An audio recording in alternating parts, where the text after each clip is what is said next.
ลองให้พรนะโมตัสสะภะคะวะโตอะระหะโตสัมมาสัมพุทธัสสะนะโมตัสสะภะคะวะโตอะระหะโตสัมมาสัมพุทธัสสะนะโมตัสสะภะคะวะโตอะระหะโตสัมมาสัมพุทธัสสะภะคะโยวะวะโยติยัมมัจจกุจิโอปาทโวญาตาตัญญาธาราตัญญังสักขะเรปวาสันตุมะคะโยวะโยติยัมมัจจกุจิโอปาทโวญาตากัจจนานิอุปตัสสะขะเรปวาสันตุติมะคะโยวะโยติยัมมัจจกุจิโอปาทโวญาตากัจจนานิกิริสังคสุสติราสะขะเรปวาสันติมะคะโยมาวะโยติยังมัจจกุจิอุปาทโวญาถากาปนานิมัตตาตุลาสิโนกะเรภวะสันตุมะคะโยมาวะโยติยังมัจจกุจิอุปาทโวญาถาสัพพทานานิปุณัสสะกะเรภวะสันตุมะคะโย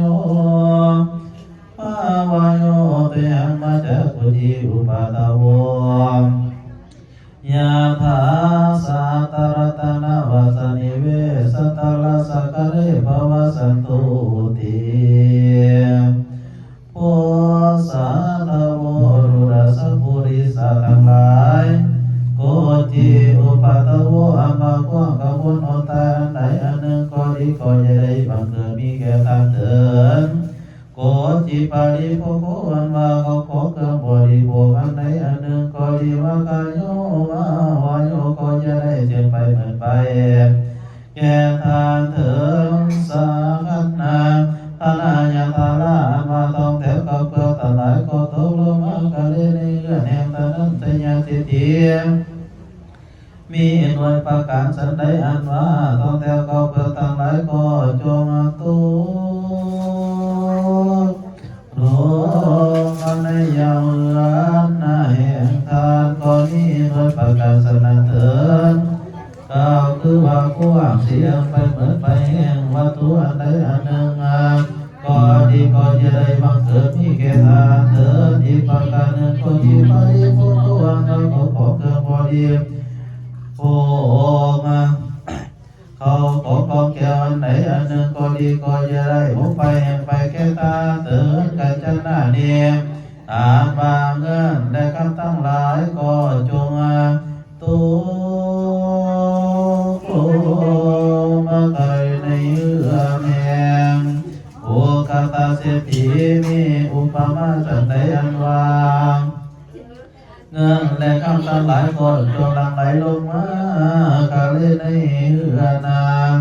แห่งอาทานก็จงมีโดยประการสนันเถิดโกจิอุปัตตโวอันว่าอุปัตตวะอดตายอันใดอันหนึ่งก็ดีก็จะได้มีแก่ท่านเถิดอันหนึ่งก็จิปาริภุโกอันว่าวัตถุเขาของกวาดีโภคที่ได้บริจาคทานไปแล้วอันใดอันหนึ่งก็ดีก็จะได้โอไปแก่ท่านเถิดกาญจนานิกิริสังคโสอันว่าน้อยกับมันสูงในแปดศอกก็เกิดมีในกำลังเอื้อเนียงสริเศรษฐีได้มีประการสันแดงว่าเงินและคำทั้งหลายอันเป็นผู้ด้อยก็จงมาเกิดมีแก่ทานทั้งหลายด้วยประการสันนั้นเถิดอ่านมาอุปัตตวะเหตุหายวันตายไหนอันหนึ่งก็ดีก็จะได้บังเกิดมีแก่ทานเถิดอีกประการหนึ่งวัตถุเขาขอเครื่องบริโภคอันใดสาระบริจาคให้เป็นทานไปแล้วกล่าวคือว่าเงินและข้ามแก้วและแหวนเสื้อผ้าอาภรณ์อันใดอันหนึ่งก็จะได้เสื่อมไปเหมือนไปก็กาเถิดกาปนานีอันมากาปนาคือว่าเงินและข้ามแก้วและแหวนทั้งหลายอันตกลงมากะได้ในยามเอื้อนหัวโง่เงียพยามัตตาตุลาก็มีโดยประการสันใดอันว่าเขาของก็แก้วแล้วก็คำทั้งหลายก็จงตุมา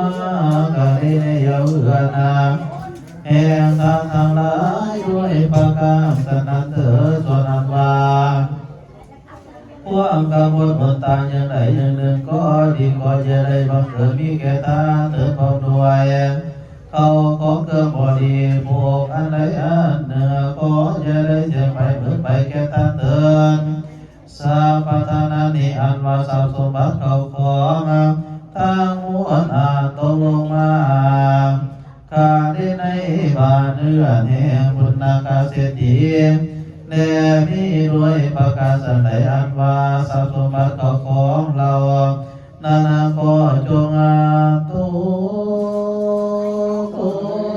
มาข้าได้ในเยาเอือนขอทานด้วยประกาศนั้นเถิดกับทั้งพวกเราคนใดทั้งหลายเป็นตนบาพวกบ่สาวาเดินนวันใจเจ็บไข้ทุกข์ไม่มองใจแล้วไม่ต่างๆก็จะได้เกิดมีแก่ทานเถิดที่ประการหนึ่งอันว่าเขาขอเกิดบริโภคในอันหนึ่งก็ดีคือว่าเงินข้าวแก้วแหวนเสื้อผ้าพรได้คณะผู้สนาอาหารก็จะได้เสียงไปเหมือนไปจากทานเถิดสัตตรัตนวัสนิเวสตา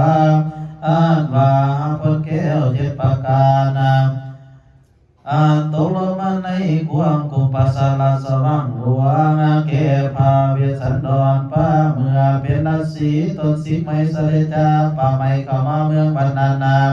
ก็มีด้วยประการสันในอันว่า